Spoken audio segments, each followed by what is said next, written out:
Well, thank you, and thanks to all the gathered delegates and luminaries and media professionals, and thanks especially to the hosts of the Munich Security Conference for being able to put on such an incredible event. We're, of course, thrilled to be here. We're happy to be here.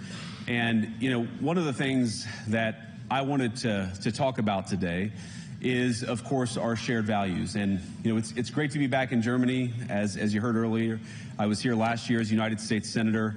I saw Foreign Secretary David Lammy and joked that both of us last year had different jobs than we have now. But now it's time for all of our countries, for all of us who have been fortunate enough to be given political power by our respective peoples, to use it wisely to improve their lives. And I want to say that, you know, I was fortunate in my time here to spend some time outside the walls of this conference over the last 24 hours, and I've been so impressed by the hospitality of the people, even as, of course, as they're reeling from yesterday's horrendous attack. And the first time I was ever in Munich was with my wife, actually, who's here with me today, on a personal trip. And I've always loved the city of Munich, and I've always loved its people. And I just want to say that we're very moved, and our thoughts and prayers are with Munich and everybody affected by the evil inflicted on this beautiful community. We're thinking about you, we're praying for you, and we will certainly be rooting for you in the days and weeks to come. Now, thank you.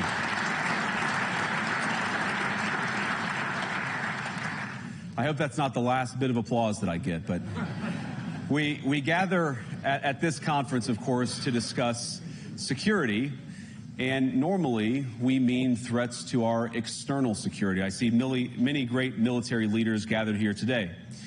But while the Trump administration is very concerned with European security and believes that we can come to a reasonable settlement between Russia and Ukraine, and we also believe that it's important in the coming years for Europe to step up in a big way to provide for its own defense, the threat that I worry the most about vis-a-vis Europe is not Russia, it's not China, it's not any other external actor. And what I worry about is the threat from within, the retreat of Europe from some of its most fundamental values, values shared with the United States of America. Now, I was struck that a former European commissioner went on television recently and sounded delighted that the Romanian government had just annulled an entire election. He warned that if things don't go to plan, the very same thing could happen in Germany, too. Now, these cavalier statements are shocking to American ears. For years, we've been told that everything we fund and support is in the name of our shared democratic values. Everything from our Ukraine policy to digital censorship is billed as a defense of democracy. But when we see European courts canceling elections and senior officials threatening to cancel others, we ought to ask whether we're holding ourselves to an appropriately high standard. And I say ourselves because I fundamentally believe that we are on the same team. We must do more than talk about democratic values, we must live them. Now, within living memory of many of you in this room, the Cold War positioned defenders of democracy against much more tyrannical forces on this continent. And consider the side in that fight that censored dissidents, that closed churches, that canceled elections. Were they the good guys? Certainly not. And thank God they lost the Cold War. They lost because they neither valued nor respected all of the extraordinary blessings of liberty. The freedom to surprise, to make mistakes, to invent, to build. As it turns out, you can't mandate innovation or creativity, just as you can't force people what to think, what to feel, or what to believe. And we believe those things are certainly connected. And unfortunately, when I look at Europe today, it's sometimes not so clear what happened to some of the Cold War's winners. I look to Brussels, where EU commissars warn citizens that they intend to shut down social media during times of civil unrest the moment they spot what they've judged to be, quote, hateful content. Or to this very country, where police have carried out raids against citizens suspected of posting anti-feminist comments online as part of, quote, combating misogyny on the internet, a day of action. I look to Sweden, where 2 weeks ago the government convicted a Christian activist for participating in Koran burnings that resulted in his friend's murder. And as the judge in his case chillingly noted, Sweden's laws to supposedly protect free expression do not, in fact, grant, and I'm quoting, a free pass to do or say anything without risking offending the group that holds that belief. And perhaps most concerningly, I look to our very dear friends, the United Kingdom, where the backslide away from conscience rights has placed the basic liberties of religious Britons in particular in the crosshairs. A little over 2 years ago, the British government charged Adam Smith Connor, a 51-year-old physiotherapist and an Army veteran, with the heinous crime of standing 50 meters from an abortion clinic and silently praying for 3 minutes. Not obstructing anyone, not interacting with anyone, just silently praying on his own. And after British law enforcement spotted him and demanded to know what he was praying for, Adam replied simply, it was on behalf of the unborn son he and his former girlfriend had aborted years before. Now, the officers were not moved. Adam was found guilty of breaking the government's new buffer zones law, which criminalizes silent prayer and other actions that could influence a person's decision within 200 meters of an abortion facility. He was sentenced to pay thousands of pounds in legal costs to the prosecution.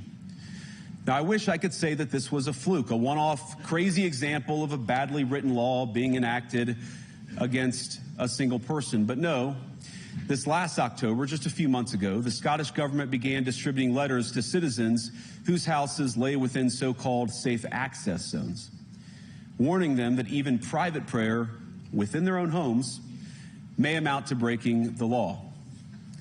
Naturally, the government urged readers to report any fellow citizen suspected guilty of thought crime. In Britain and across Europe, free speech, I fear, is in retreat. And in the interest of comedy, my friends, but also in the interest of truth, I will admit that sometimes the loudest voices for censorship have come not from within Europe, but from within my own country, where the prior administration threatened and bullied social media companies to censor so-called misinformation. Misinformation like, for example, the idea that coronavirus had likely leaked from a laboratory in China. Our own government encouraged private companies to silence people who dared to utter what turned out to be an obvious truth. So I come here today not just with an observation, but with an offer. And just as the Biden administration seemed desperate to silence people for speaking their minds, so the Trump administration will do precisely the opposite, and I hope that we can work together on that. In Washington, there is a new sheriff in town, and under Donald Trump's leadership, we may disagree with your views, but we will fight to defend your right to offer it in the public square, agree or disagree.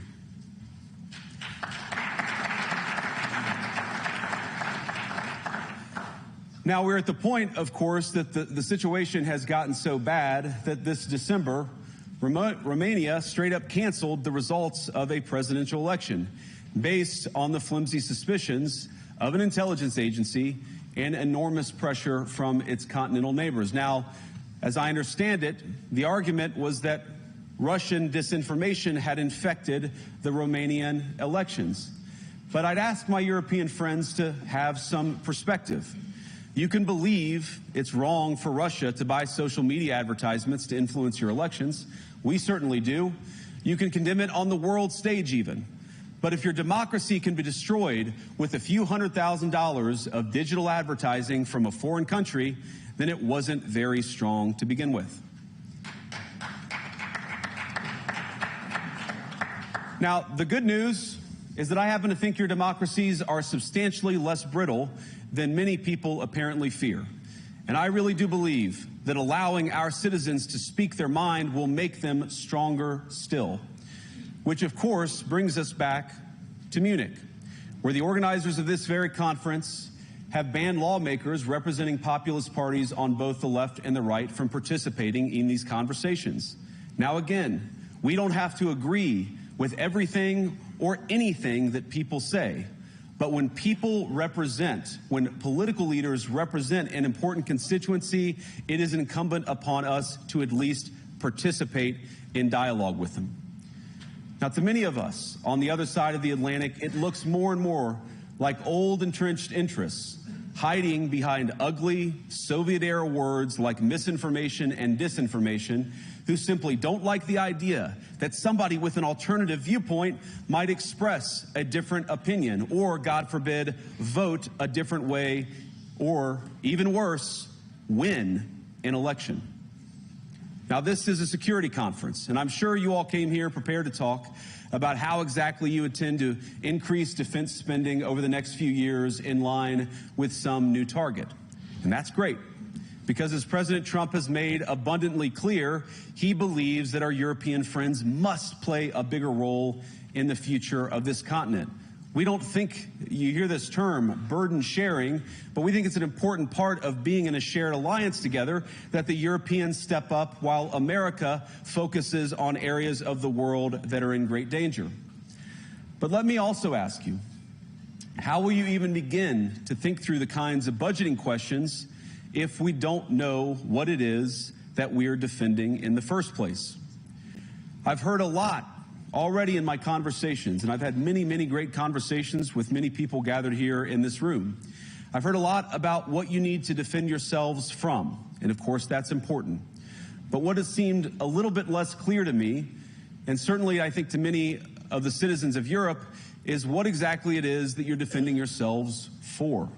What is the positive vision that animates this shared security compact that we all believe is so important? And I believe deeply that there is no security if you are afraid of the voices, the opinions, and the conscience that guide your very own people. Europe faces many challenges, but the crisis this continent faces right now, the crisis I believe we all face together, is one of our own making. If you're running in fear of your own voters, there is nothing America can do for you. Nor, for that matter, is there anything that you can do for the American people who elected me and elected President Trump. You need democratic mandates to accomplish anything of value in the coming years. Have we learned nothing that thin mandates produce unstable results? But there is so much of value that can be accomplished with the kind of democratic mandate that I think will come from being more responsive to the voices of your citizens. If you're going to enjoy competitive economies, if you're going to enjoy affordable energy and secure supply chains, then you need mandates to govern, because you have to make difficult choices to enjoy all of these things. And of course, we know that very well in America. You cannot win a democratic mandate by censoring your opponents or putting them in jail, whether that's the leader of the opposition, a humble Christian praying in her own home, or a journalist trying to report the news. Nor can you win one by disregarding your basic electorate on questions like who gets to be a part of our shared society. And of all the pressing challenges that the nations represented here face, I believe there is nothing more urgent than mass migration. Today, almost 1 in 5 people living in this country moved here from abroad. That is, of course, an all-time high. It's a similar number, by the way, in the United States, also an all-time high. The number of immigrants who entered the EU from non-EU countries doubled between 2021 and 2022 alone, and of course it's gotten much higher since. And we know this situation, it didn't materialize in a vacuum. It's the result of a series of conscious decisions made by politicians all over the continent and others across the world over the span of a decade. We saw the horrors wrought by these decisions yesterday in this very city. And of course, I can't bring it up again without thinking about the terrible victims who had a beautiful winter day in Munich ruined. Our thoughts and prayers are with them and will remain with them. But why did this happen in the first place? It's a terrible story, but it's one we've heard way too many times in Europe and unfortunately too many times in the United States as well. An asylum seeker, often a young man in his mid-20s, already known to police, rams a car into a crowd and shatters a community. How many times must we suffer these appalling setbacks before we change course and take our shared civilization in a new direction? No voter on this continent went to the ballot box to open the floodgates to millions of unvetted immigrants. But you know what they did vote for? In England, they voted for Brexit, and agree or disagree, they voted for it. And more all over Europe, they're voting for political leaders who promise to put an end to out-of-control migration. Now, I happen to agree with a lot of these concerns, but you don't have to agree with me. I just think that people care about their homes, they care about their dreams, they care about their safety and their capacity to provide for themselves and their children. And they're smart. I think this is one of the most important things I've learned in my brief time in politics. Contrary to what you might hear a couple mountains over in Davos, the citizens of all of our nations don't generally think of themselves as educated animals or as interchangeable cogs of a global economy. And it's hardly surprising that they don't want to be shuffled about or relentlessly ignored by their leaders. And it is the business of democracy to adjudicate these big questions at the ballot box. I believe that dismissing people, dismissing their concerns, or worse yet, shutting down media, shutting down elections, or shutting people out of the political process protects nothing. In fact, it is the most surefire way to destroy democracy. And speaking up and expressing opinions isn't election interference. Even when people express views outside your own country, and even when those people are very influential. And trust me, I say this with all humor, if American democracy can survive 10 years of Greta Thunberg scolding, you guys can survive a few months of Elon Musk. But what no democracy, American, German, or European, will survive is telling millions of voters that their thoughts and concerns, their aspirations, their pleas for relief are invalid or unworthy of even being considered. Democracy rests on the sacred principle that the voice of the people matters. There's no room for firewalls. You either uphold the principle or you don't. Europeans, the people, have a voice. European leaders have a choice. And my strong belief is that we do not need to be afraid of the future. You can embrace what your people tell you, even when it's surprising, even when you don't agree. And if you do so, you can face the future with certainty and with confidence, knowing that the nation stands behind each of you. And that, to me, is the great magic of democracy. It's not in these stone buildings or beautiful hotels. It's not even in the great institutions that we have built together as a shared society. To believe in democracy is to understand that each of our citizens has wisdom and has a voice. And if we refuse to listen to that voice, even our most successful fights will secure very little. As Pope John Paul II, in my view, one of the most extraordinary champions of democracy on this continent or any other, once said, "Do not be afraid."